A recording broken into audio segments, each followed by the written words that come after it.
In the heart of the great rainforest, where the trees stretch so high they tickle the clouds, a little monkey named Milo was getting ready for bed. The sun was dipping below the horizon, painting the sky with shades of gold, orange, and soft pink. It was the time when the rainforest began its nightly symphony, and Milo loved to listen to it as he snuggled in his leafy hammock. Tonight, something special was happening. A soft rain began to fall, and the drops tapped gently on the giant leaves like tiny drummers. The air smelled fresh, like flowers and wet earth, and the rainforest seemed to glow in the dim light.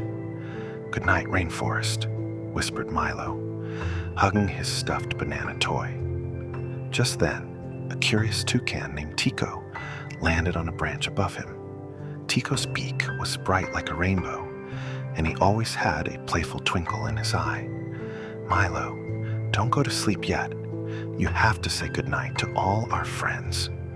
Milo sat up and rubbed his sleepy eyes. "Who do we need to say goodnight to, Tico?" Tico flapped his wings. "Follow me, and I'll show you." First, they visited the tree where the sleepy sloth, Sasha, was hanging upside down. Sasha was so slow that she waved to Milo in the gentlest, laziest way. "Good night, Sasha," Milo said softly. Next, they came to a pond that shimmered in the moonlight. A family of frogs was sitting on lily pads, croaking a lullaby. "Good night, frogs," Milo said, and the frogs answered with a happy ribbit. In the bushes nearby, they found Leo, the jaguar cub, curled up with his mom.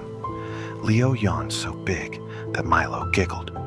"Good night, Leo," Milo whispered, and Leo flicked his tail in reply. As they walked further, they heard the chatter of tiny voices. It was a family of colorful parrots, their feathers shining like jewels even in the moonlight.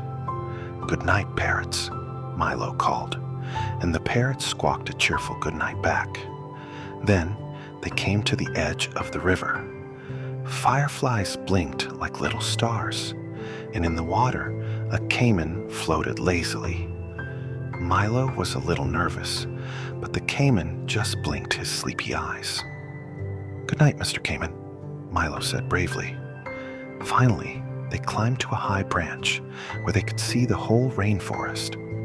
Tico spread his wings. "See, Milo? Everyone is settling down, just like you."